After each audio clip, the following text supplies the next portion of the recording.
Hello AFD squad and welcome back to Transfer Review, where we put silly season underneath the microscope, and we're starting out with a big one today, Patrick Van Straat. And I don't mean you and those guns you've been cultivating at the gym. I mean Dybala to PSG.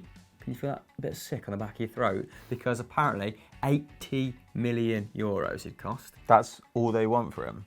That'd be an absolute bloody steal, wouldn't it? Well, this is coming from reports in both Spain and France. RMC Sport and AS say that PSG have identified Dybala as their number one target if Neymar were to leave.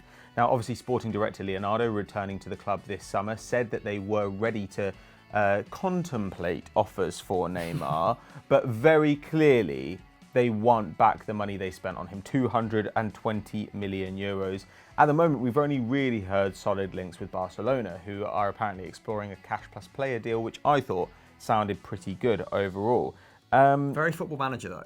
Yeah, it doesn't tend to happen, does it? But you could imagine, like, weren't we hearing Coutinho, Dembele plus money for Neymar? I think that's an amazing deal. I would have your hand off. But anyway, Gazzetta dello Sport reporter Nicolo Schira says that PSG will face competition for Dybala from Man United, saying that he wants to stay at the club, but Juventus are making first contacts with other big sides, and they do want that 80 million euro fee, so he could well be on his way. His brother at the end of last season said that there was a big chance he'd leave. He needed a change of scenery, though obviously we are used to people's families coming out with absolute bollocks around this time of year. But the Mirror claim PSG have already launched their bid, have sold in a March on Man United. So there do actually seem to be legs in this story. And if Dybala is available and it is for less than 100 million euros, I don't see why you wouldn't go in for him if you had that money lying around. Yeah, and he feels like a Sarri sort of player, doesn't he? Versatile, can play anywhere along that front line. And we're hearing, as of this morning, that Manchester United are heavily interested in Nicola Pepe. So watch that space. That might spark a transfer merry-go-round. Now, let's look at Dybala's season just past, because it wasn't his best, was it? 9 goal contributions in 30 Serie A appearances. Still has a fantastic record for Juventus, 68 goals and 25 assists in 163 League and Champions League appearances for the club since he joined for that hefty price tag of 32 million euros in June 2015 from Palermo. So that still equates to an average goal contribution every 123 minutes. Pretty impressive given his numbers were severely down last term. Now, 18-19, we know it wasn't his best, we've just established that. Shots dropped from 4.4 to 2.7, which actually ranked 5th in Juve's squad. That meant, despite his chance creation staying around at a solid sort of 2.1 per 90, his expected goals and assists did tumble from 0.68 in 17-18 to 0.36 last term, which is about the same as Dominic Calvert-Lewin in the Premier League. So not vintage Dybala there. Although was pretty good on the continent. 5 goals in 520 minutes in the UCL with 3.6 shots per 90. I mean, 17-18, he scored 23 goals and provided 5 assists in 45 Champions League games. Still not 26 until November, so he's got that pedigree. He's produced big numbers on the biggest stage in Italy, at least. And 80 million feels like we're massively lowballing here. Yeah, if you want a player of that stature and you're Juventus, then you're looking to sort of replicate that Coutinho deal, getting around 130 to 140 surely. Yeah, and it just feels like a downgrade for Juve for no real reason. Like that front line is not particularly young, like Bernardeschi is and Moise Kean, though it looks like he might be sold. So I don't really know why Dybala would go. And like you said, he is a very Sarri player. And so if I were Sarri, I'd be thinking, okay, I had Insigne at Napoli, I had Hazard at Chelsea.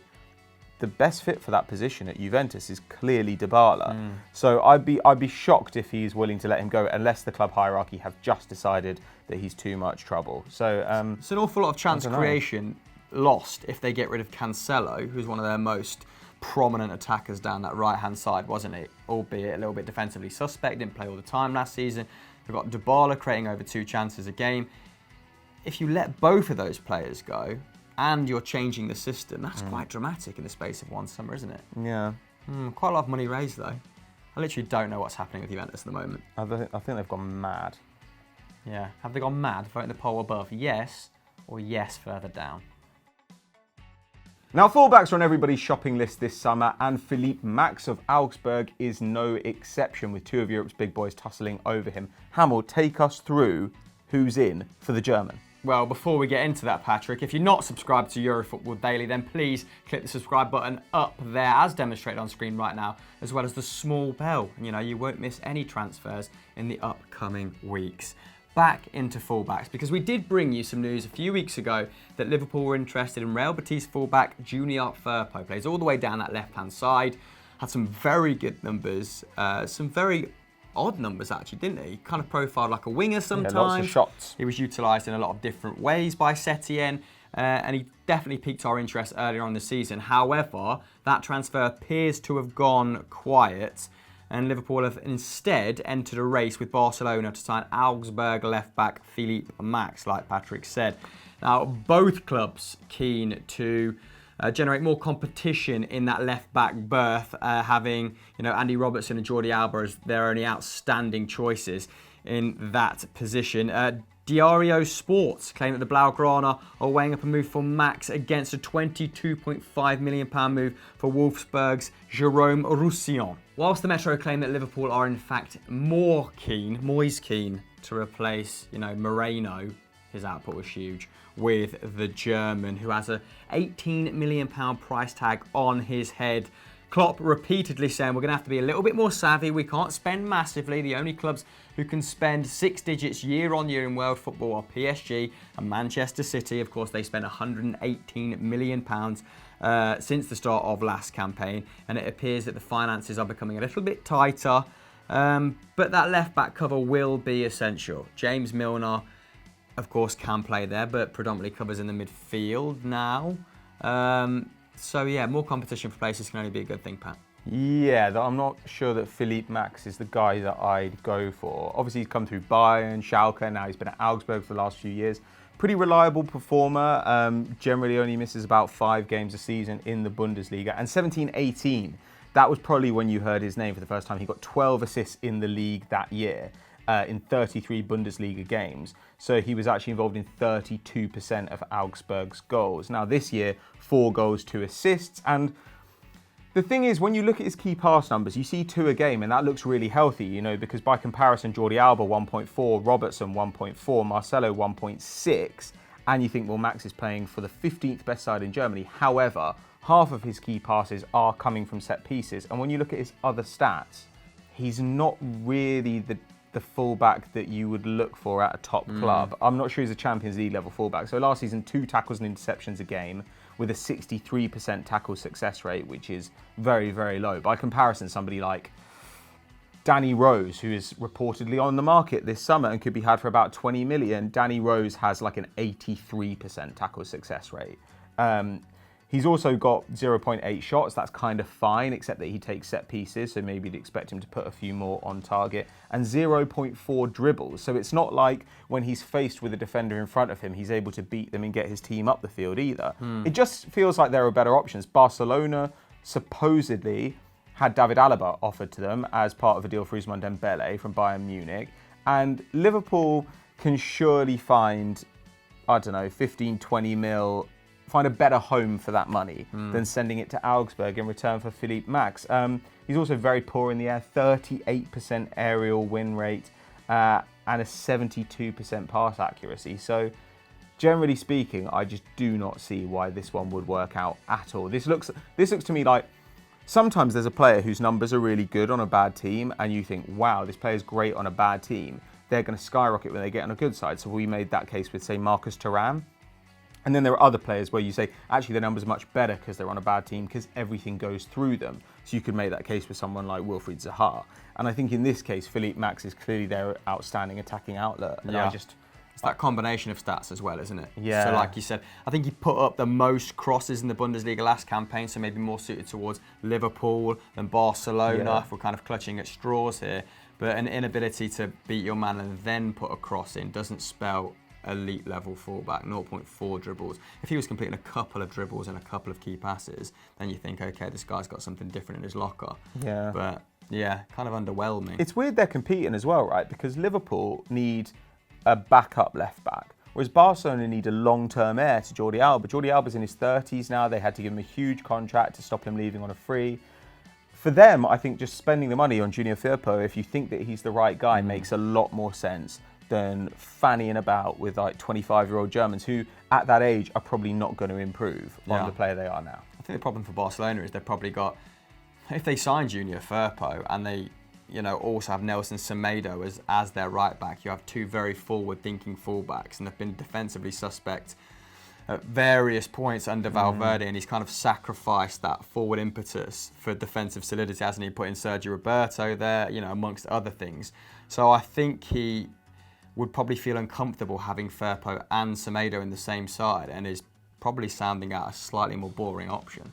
Interesting. Though when Junior Firpo first broke onto the scene, he actually didn't have great attacking numbers. Like, he had really good defensive numbers, and it was in that kind of 5 at the back system under Quique Setién that you saw him getting forward more. So maybe that ability is there, and it's just hard to see at the moment. Also, I assume Frenkie de Jong is going to help out, but I see what you're saying. Like, it just feels like regardless, the balance isn't quite right. So I don't know. Do you guys have any suggestions for who Liverpool or Barcelona could target at left back? Let us know in the comments below. So we just spoke about the possibility of Alaba going to Bayern Munich in exchange for someone like Ousmane Dembele. But our next rumour, a little bit more bargain basement, let's say. It's another wide man going to Bayern Munich, and it's Brais Mendes. What can you tell me about him? Well, Bayern are obviously looking for a winger. Everybody knew this. Robben and Ribery departing, they announced that halfway through the season, meant that we all went into the summer knowing that Bayern were going to have to go big for wingers. And as you said, Ousmane Dembele has been on their hit list. So has Leroy Sané. But we're getting towards the end of the window now, and nothing has been wrapped up for either of those players. According to Kicker, they've actually given up on Sané entirely. With 16 days of the Premier League window left, Man City do not want to sell. And as a result, they've earmarked Celta Vigo's 22-year-old winger Brais Mendes as their preferred acquisition on the flank. Now, you'd imagine that would be quite a straightforward deal. He's got a 25 million euro release clause in his contract. That was publicised at the beginning of the season. So they could probably get him without too much fuss, you'd imagine. He'd want to go there. And he's only made 61 league appearances for the club. This was pretty much his first season as an out-and-out starter, and quite a poor season for Celta Vigo as well. But his numbers look very promising. I'm not sure, though, that he wouldn't be a ready-made solution in the manner of Ousmane Dembele or Leroy Sané, though. I think that's safe to say. It'd be a real shame, actually, if they didn't get that Sané transfer over the line, because I can see him absolutely flying at Bayern Munich. And, at Man City, he's going to play another prominent part, isn't he? He's going to have a key role, but there's going to be interchanging in that forward line still. Might not clock up, 30-plus starts, which it'd be a shame for a player of his calibre. Who would you rather have at Bayern Munich, Ousmane Dembele or Leroy Sané? Oh, my God. I mean, probably Sané, but it's tough. Get both. Yeah. And you know who they shouldn't get? Probably Brais Mendes. It's not that inspiring, is it? I mean, let's interrogate the numbers. Let's just entertain it for a second, because Mendes in 17-18 in 951 La Liga minutes only scored 1 goal and assisted 1. Admittedly, in 18-19 came much more to the fore. 6 goals and 7 assists for a struggling Celta Vigo side in just 31 La Liga games. I mean, they were in the relegation zone up until sort of the dying embers of the season. In their final 10 games, 4 wins, 4 draws and 2 losses. I think he finished 20 points away from relegation in the end. And was it Iago Aspas who came? Yeah, Iago Aspas had been injured and he was on fire. Yeah, but probably can't rely on him for another season or 2. So they won't want to lose Brais Mendes, will they? But that release clause is low. It might be worth a go. If you're Arsenal, do you come in for 25 mil? If you can't find anyone else, yeah. This is my feeling, right? Like, say you're Lyon and you see Fekir go out the door, spending 25 mil for Brais Mendes makes sense to me. If you're Bayern Munich, you still have Serge Gnabry and Kingsley Coman and Alphonso Davies. Like you do actually have guys who I'd say are better than this at your club currently. And I like Brais Mendes, but unless you can get in a superstar, like, it's weird to me that Bayern had a really good defence last season and yet have done loads of work on the defence. Their attack was starting to stutter a little bit, and yet they've done almost no work on the attack. It feels a little bit like when they bought Gnabry in. I think Gnabry, well, he surprised me. I don't don't know about Bundesliga fans. Obviously, they were much more clued on to him after numerous loan spells, after he moved from Arsenal to, where did he go, Wolfsburg? Was it Werder Bremen? He went to Werder Bremen. He and went then somewhere really Hoffenheim. surprising, didn't he? Yeah. So I feel like this is another one of those transfers where it's a squad player. It's a player they'll probably, they should be bringing in as backup to an elite winger that they so obviously need. His numbers last season, 2.7 shots, pretty good, 1.7 key passes, don't know how many of them were set pieces, 0.7 dribbles per 90, which equated to an expected goals and assists of 0.4, which was at least up from the year before of 0.3. So there's some incremental improvement there, but nothing that warrants a move to Bayern Munich, in my opinion. And they don't necessarily need to take that gamble. They're not in that grey area that an Arsenal are in, are they? I mean, Fekir has just gone for 30 million. If he's the same sort of money, yeah, I'd be pretty cheesed off, to be honest, Patrick. I don't think he'd be able to shoulder the responsibility that a Robin or a Ribery has produced year on year at Bayern Munich, and I'd feel pretty underwhelmed. So it's probably a no-go for me. Yeah, I wouldn't do it. Let's go on to presenter picks. Okay, so my presenter pick is Ryan Sessegnon to Spurs, which looks like it's going to happen for about 25 million after a couple of years of speculation. I think it's a good signing overall if it happens at that price. He's a 19-year-old who's involved in 8 Premier League goals last season in his first campaign. But what I don't get is that every article I see about him, it's like 19-year-old defender, Fulham defender, Ryan Sessegnon, Fulham fullback, Ryan Sessegnon. Danny Rose linked with a move out. Ryan Sessegnon could replace him. No, he can't. That is not what Ryan Sessegnon is. Ryan Sessegnon played 3 times as a fullback last season for Fulham, and it was a horrible idea every time he did it. He looks like a forward. He plays as a forward for England, for England's under-21s. How forward in that setup? Are we talking like on the left in a 4-3-3? Yeah, on the wing. On the wing. And when you look at his numbers last season, he looks like a very young winger. 1.1 shots a game. It's not amazing, but he's 19. 1.3 dribbles, 1.3 key passes. I think 0.3 expected goals, somewhere around there, which is okay. But 1.5 defensive actions. Rose, by comparison, made nearly 4. And that, to me, looks like a reasonably decent... That would be okay defensive output for a winger. It's certainly not good enough for a fullback, especially in a side like Fulham, where players like Jean Serry, who had never previously put up good defensive numbers, actually did at Fulham, purely because they were having so many attacks against them every game. Yeah, everybody was getting a ton of tackles and interceptions. Look at Callum Chambers' numbers. He also lost the ball twice a game. Rose does that under once a game. It's harder to rationalise with Rose going out for so little, given he was so good at the end of the campaign, right? Yeah, it would just make a lot more sense to me if they were like, we're going to take 20 mil for Danny Rose and we're going to go and spend 25 mil on Kieran Tierney. It would make much more sense to me if they were like, we're going to go out and buy somebody who actually can do a fullback role. Now, don't get me wrong, Pochettino's great at developing players, particularly fullbacks. Sessegnon's very talented, but I'm not sure he's very talented in a way that makes me think elite defender. He's very talented in a way that makes me think one day you'll be a good winger. And even then, there are 19-year-old wingers around Europe who are actually putting up much better numbers. So I don't quite get the Ryan Sessegnon thing. And if they want to buy him, that's fine. But I would hope, if I were a Spurs fan, that they had another 25 mil knocking around so they can go and invest in the number 3 shirt. Yeah, a lot of people just kind of put young English talent with Pochettino and think that is a given recipe for success. So don't really question the numbers. And that is really interesting that you don't think he's necessarily ready to inherit that role as an actual fullback, or maybe even never. Yeah, I just don't think it's his best fit. It always seems weird to me when people are like, we really like this player, he looks really talented, so we want to go and buy him. Once we've bought him, we're going to use him in a completely different role than the one that he impressed us in.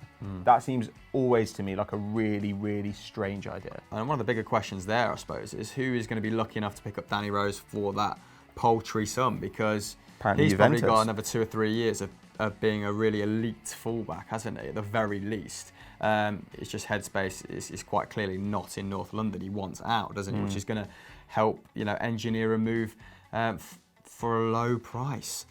My presenter picks, not quite as extensive, and I've pinched it from one of our sections in Winners and Losers. It's Ruben Diaz and Catrone, both linked by various sources, namely sort of DiMarzio and Sky Sports, with moves to Wolves. Now, Ruben Diaz feels like that's reaching.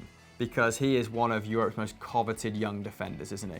I think only outpassed last season by Alex Grimaldo, who actually played 2 more games than him for that all-conquering Benfica side. He's completing around 56, 57 passes a game.